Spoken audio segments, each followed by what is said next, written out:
Hello and welcome to Enchanted Rose Costumes. Today's video is the fourth and final video on the construction of the Robe Française. I know a lot of you have been waiting very patiently for me to put this one out, so I just want to thank you for your patience, and without further ado, I hope you enjoy.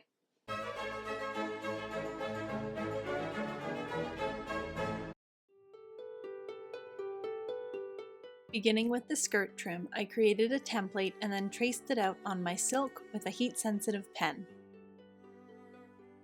I then proceeded to cut out the trim with my scalped pinking shears. The shears I'm using is from a company in the States called Twilltron. The brand is Nikken. I believe they're made in Japan, and I really liked how they worked on the silk. Now historically, this would have been done with something called a pinking chisel or a pinking tool. I wasn't able to find one to experiment, but I was quite happy with the results from the pinking shears. Moving on to the next step, I sewed the lengths of the trim together and then pressed the seams open before moving on to gathering. Instead of gathering the entire length of trim, I stopped and started every 24 inches. This made it easier for me to figure out the 2:1 ratio, as I could gather each stopping point down to 12 inches. Once it was all gathered down, I pinned it into my planned design. I found it was easier to pin one side of it first and then copy it from the other side using my measuring tape to get the exact measurements. I will make a note that this is much easier to do if you have it laying on a large flat surface and not on your mannequin, but I found it was easier to film this way. Once I had the trim placed where I wanted, I used a running backstitch to secure it to the skirt. And then I repeated the same steps for my double gathered trim. And something I found out after cutting my trim is that if you cut it with the grain instead of across it, you actually get nicer gathers. And it was at this point that I remembered that I had a gathering foot. I had to experiment a little bit just to get the tension right, but it was so much faster with this foot in the long run. And for my third trim on my sacque gown, because apparently you can't have too much trim, I cut 2-inch lengths of silk and then sewed the ends together and hemmed the entire length. Now, unfortunately, I accidentally deleted the footage on how I made this trim, so you just get to see me attaching it to the gown, but thankfully I used pretty much the same technique on my stomacher, which I will have later on in the video. I just want to add a side note with my white trim as well.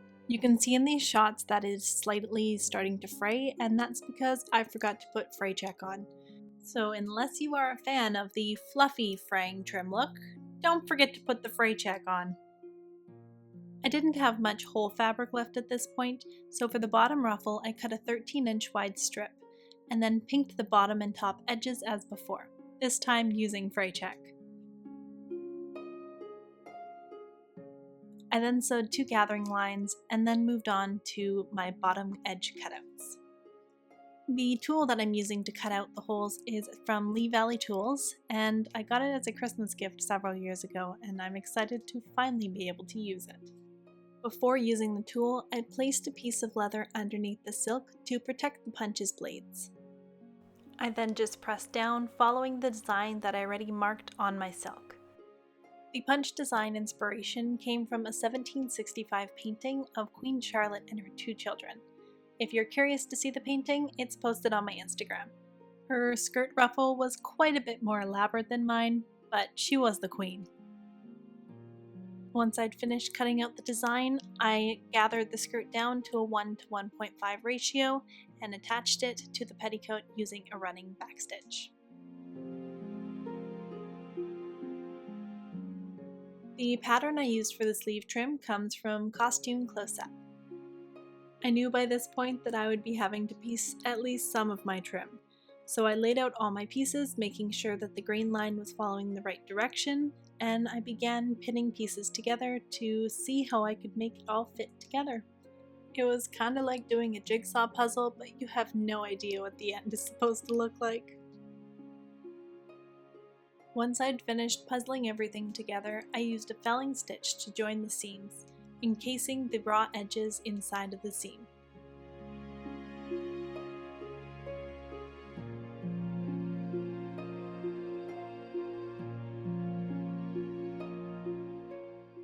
I then laid out my pattern pieces and traced around it with my heat-sensitive pen, and then cut it all out with my scallop pinking shears.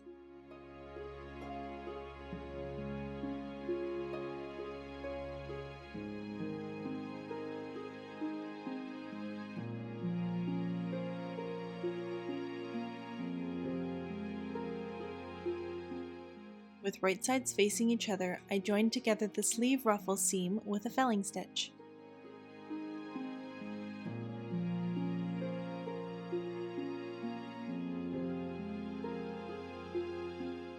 Instead of using a machine to gather the top of the flounces, I opted to use a hand-sewn whip gather. This is done by whipping your needle over the upper or folded edge of your fabric, and then coming in through the back and repeating the process. If you are confused about this process, I definitely recommend you check out some tutorials online. Once I'd finished whipping the top edge, I then fluffed and spaced the gathers to fit my sleeve. For my second flounce, I hemmed the top edge and then repeated the whip gathers.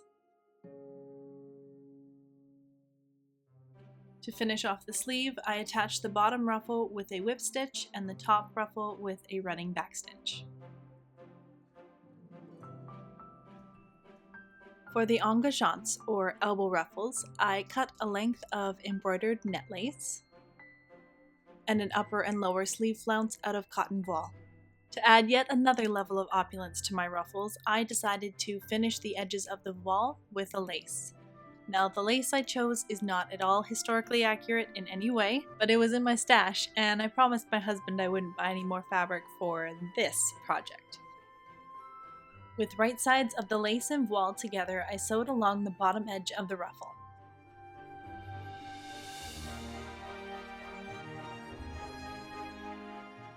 Then with the right side facing up, I top stitched the seam allowance so the lace would be laying away from the ruffle. I repeated this on all the flounces and then sewed together the side seams and gathered the top edge. Once the ruffles had been gathered to the size of my sleeve opening, I finished the raw edges with a piece of 1-inch twill tape. And this is the finished look of the engagants before I sew them into the sleeves of my gown. I opted to go with the double ruffle for the engagants. They can be as elaborate as you want them to be though. For the lace layer, I actually attached it afterwards so I can remove it if I decide to put these on another gown. And finally we arrive at the portion of the video that a lot of people have been asking for. I made my stomacher out of 3 layers of canvas and 1 layer of silk.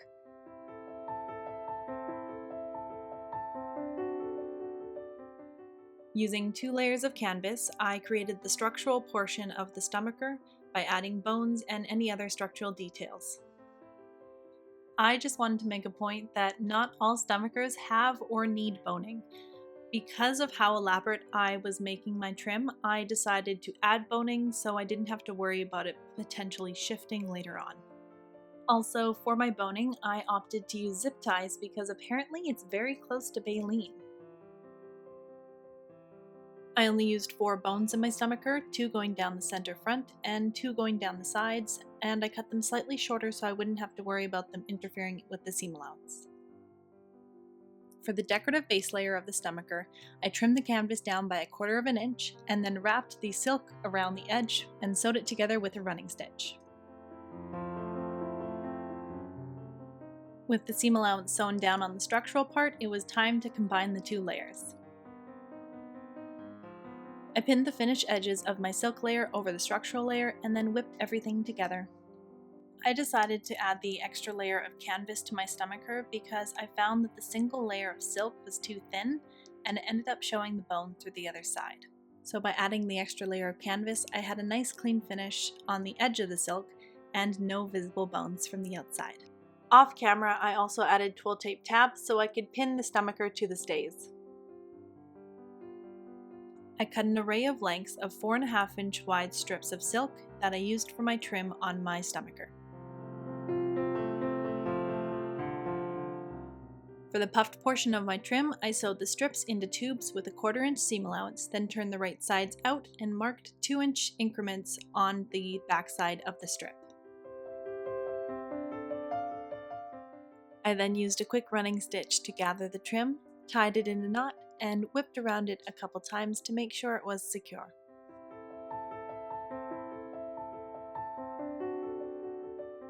After sewing many puffs, I discovered a faster way to do this, but you'll have to wait until the next video to see how. So I wouldn't have to worry about crushing the puffs on my stomacher, I decided to fill them with my cabbage. If you're not familiar with the term cabbage, it is the garbage or leftover fabric from cutting out a garment. I believe the term has been around since the 17th century, but I'm not 100% sure on that. With the puffs complete, I moved on to hemming the rest of the strips for the bows and the ribbons. And I once again used the narrow hem technique for this step. Also, quick side note, you can sew a lot faster if you anchor down your work before you begin.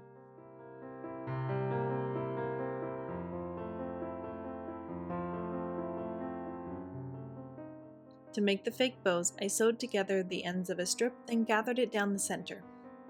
For the tail of the bow, I hemmed all four sides of a 4-inch strip, and then folded in half and sewed it to the back side of the bow.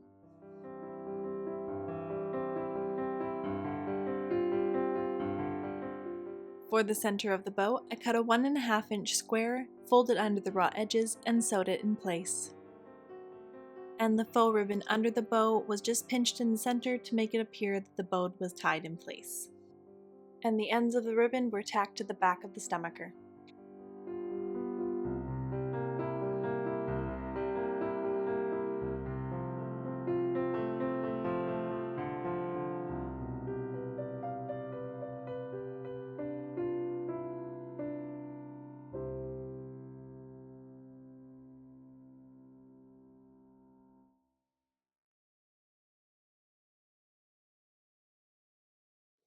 And with that, the construction of the Robe Française is complete. This project has taken me three and a half years, I guess, since I started it. If you're including the planning process, it's been about 7 years in the works. And the fact that I have this gorgeous gown now, I'm thrilled with how it turned out. I think the fact that this was my first 18th century gown makes me extremely proud of what I've done. And I'm so excited to continue learning about this time period. It is really flattering on the figure. That's all I can say. I will definitely be revisiting 18th century in the future. In fact, that's going to be one of my mini-series before the end of the year, so stay tuned for that one. If you guys are using this to make your own 18th century gowns, I would love if you could tag me in your projects on Instagram, or just even send it to me on Facebook. I would love to see what you guys create. So now that this gown is complete, I still have the accessories videos that will be coming out shortly. And then once those are done, I will have a mini series to finish off the rest of the year. And then starting in the new year, I have a new sewing adventure. So if you follow me on Instagram, you will have already gotten kind of some sneak peeks of what I'm going to be venturing into next time around. I would like to say a huge thank you to everyone who has been commenting and has subscribed and is liking my videos. I do see it and I try and comment on many as I can. You guys are awesome, and thank you so much for following me through this kooky adventure.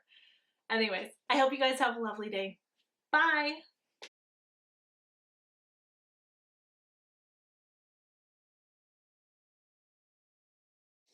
Done. I finished it.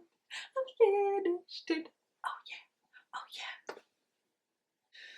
If you guys could only see how crazy I actually am.